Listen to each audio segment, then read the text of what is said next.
തനിയാവർത്തനം directed by Sibi Malayil and written by AK. Lohidas.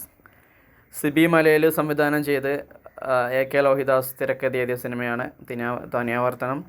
Is one of the most powerful Malayalam psychological dramas ever made. മലയാളത്തിലെ മികച്ച psychological dramas, മനഃശാസ്ത്രപരമായ അല്ലെങ്കിൽ മനഃശാസ്ത്ര വിഷയങ്ങൾ അല്ലെങ്കിൽ മെൻ്റൽ ഇൽനെസ്സൊക്കെ കൈകാര്യം ചെയ്യുന്ന സിനിമകളിൽപ്പെട്ട മികച്ചൊരു സിനിമയാണ്. The film explores the tragic effects of social stigma and superstition surrounding mental illness. ഈ സിനിമ തുറന്നു കാണിക്കുന്നു the tragic effects of social stigma. ഒരു സമൂഹം സൃഷ്ടിക്കുന്ന ഒരു പൊതുബോധം അല്ലെങ്കിൽ ചില ധാരണ, അതിൻ്റെയും അന്ധവിശ്വാസങ്ങളുമൊക്കെ ഉണ്ടാക്കുന്ന വളരെ ദുരന്തപൂർണമായ ചില പരിണിത ഫലങ്ങൾ. സറൗണ്ടിങ് മെൻ്റൽ ഇൽനെസ്, അതായത് മാനസിക രോഗവുമായി ബന്ധപ്പെട്ടിട്ട്. The story revolves around Balan master. ഒരു ബാലൻ മാസ്റ്ററെ പറ്റിയാണ് ഈ കഥ ഉള്ളത്. Played by Mammootty. ആ റോൾ ചെയ്യുന്നത് മമ്മൂട്ടിയാണ്. A respected and kind hearted school teacher. വളരെ ബഹുമാനം അർഹിക്കുന്ന നല്ല മനസ്സിനുടമയായ ഒരു സ്കൂൾ അധ്യാപകൻ. Living with his extended family. അദ്ദേഹത്തിൻ്റെ കുടുംബത്തോടൊപ്പം സുഖമായി ജീവിക്കുന്നു. His family carries a history of hereditary mental illness. അദ്ദേഹത്തിൻ്റെ കുടുംബത്തിന് മാനസിക രോഗത്തിൻ്റെ ഒരു പാരമ്പര്യ ചരിത്രമുണ്ട്. അതായത് പാരമ്പര്യപരമായിട്ട് അദ്ദേഹത്തിൻ്റെ കുടുംബത്തിൽ ചിലർക്കൊക്കെ മാനസിക രോഗങ്ങളുണ്ട്. As his uncle had previously been mentally unstable.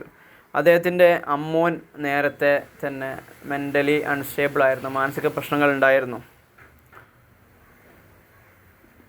When Balan begins to show minor signs of stress and unusual behavior, ബാലൻ എന്ത് ചെയ്തു, പെട്ടെന്ന് ചില മാനസിക സമ്മർദ്ദത്തിൻ്റെയും പതിവിന് വിപരീതമായിട്ടുള്ള ചില അസാധാരണ സ്വഭാവ പ്രകടനങ്ങളൊക്കെ ചെറിയ രീതിയിൽ കാണിക്കാൻ തുടങ്ങിയപ്പോൾ, due to pressure from work and family responsibilities, അതായത് ജോലിയിൽ നിന്നുള്ള സമ്മർദ്ദവും കുടുംബത്തിൻ്റെ ഉത്തരവാദിത്തത്തിൽ നിന്നുള്ള ചില സ്ട്രെസ്സൊക്കെ വന്നപ്പം ഈ ബാലൻ എന്ന് പറഞ്ഞ കഥാപാത്രം കുറച്ച് ചില എക്സ്പ്രഷൻസൊക്കെ കാണിക്കാൻ തുടങ്ങി. ഒരു സ്ട്രെസ്സിൻ്റെയും അതേപോലെ തന്നെ സാധാരണ വ്യത്യസ്തമായിട്ടുള്ള ചെറിയ പെരുമാറ്റ വ്യത്യാസങ്ങളൊക്കെ കാണിക്കാൻ തുടങ്ങി. അപ്പോഴേക്ക് people around him including his relatives and even his students start to believe that he is going mad like his uncle. ചെറിയൊരു പ്രശ്നം വരുമ്പോഴേക്ക് ആളുകളും അദ്ദേഹത്തിൻ്റെ വിദ്യാർത്ഥികളും ഫ്രണ്ട്സും ഒക്കെ എന്ത് ചെയ്തു, ഇദ്ദേഹത്തിന് മാനസിക പ്രശ്നമുണ്ട്, മെൻ്റലാണ് എന്ന് ജഡ്ജ് ചെയ്തു. As rumours spread. അങ്ങനെ കുറിപ്പചാരണങ്ങൾ, ഇല്ലാ കഥകൾ, ഗോസിപ്പുകളൊക്കെ എന്ത് ചെയ്തു, പരന്നു. അതായത് ഈ ബാലൻ എന്ന് പറഞ്ഞാൽ പ്രശ്നമുണ്ട്, മാനസികമാണ്. Balan's every action is misinterpreted as insanity. ബാലൻ്റെ ഓരോ പ്രവർത്തനങ്ങളും അയാൾക്കെന്തോ പ്രശ്നമുണ്ട്, അതൊരു മാനസിക പ്രശ്നമാണ്, അയാളൊരു ഭ്രാന്തനാണെന്ന രീതിയിൽ വ്യാഖ്യാനിക്കപ്പെട്ടു.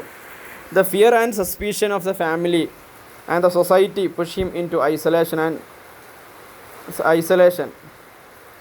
And psychology.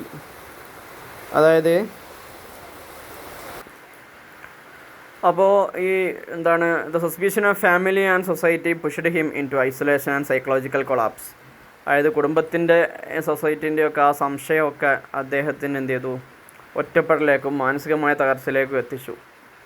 ഐറണിക്കലി, വളരെ ഒരു വിരോധാഭാസം എന്ന് പറയുന്നത്, it's not the illness but the society's attitude and superstitions that destroy his peace of mind. യഥാർത്ഥത്തിൽ അദ്ദേഹത്തിൻ്റെ അസുഖമല്ല, സമൂഹത്തിൻ്റെ ആ ഒരു മനോഭാവവും അന്ധവിശ്വാസങ്ങളും അതെല്ലാമാണ് അദ്ദേഹത്തിൻ്റെ ഒരു സമാധാനം നഷ്ടപ്പെടുത്തിയത് എന്നാണ് പറയുന്നത്. In the heart breaking climax, അവസാനത്തെ വളരെ ഹൃദയം പൊട്ടുന്ന ക്ലൈമാക്സിൽ Balan who was one sane and innocent, വളരെ ബുദ്ധിയുള്ളതും നോർമലും നിഷ്കളങ്കനായ ഒരു മനുഷ്യൻ, is driven to actual madness, അയാൾക്ക് യഥാർത്ഥത്തിൽ ഭ്രാന്താവാണ്. By the very people who claim to care for him. അദ്ദേഹത്തെ ഞങ്ങൾ ശ്രദ്ധിക്കുന്നു അല്ലെങ്കിൽ സ്നേഹിക്കുന്നു എന്ന് പറഞ്ഞ ആ ആളുകളാൽ തന്നെ. ഇതിൻ്റെ തീംസാണ് social stigma around mental illness, മാനസിക രോഗങ്ങളുമായി ബന്ധപ്പെട്ട് സമൂഹത്തിൽ രൂപപ്പെടുന്ന ചില ധാരണകൾ. The destructive power of superstition, ആളുകളെ മൊത്തം തകർക്കാനുള്ള അന്ധവിശ്വാസങ്ങളുടെ ആ ഒരു കഴിവ്.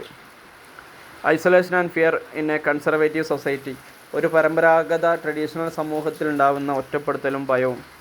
The tragedy of misunderstood individuals, തെറ്റിദ്ധരിക്കപ്പെട്ട ആളുകളുടെ ജീവിതത്തിലെ ദുരന്തങ്ങളൊക്കെയാണ് ഇതിലെ പ്രമേയം. ഓക്കെ, നമ്മൾ വൈൻഡപ്പ് ചെയ്യാണ്.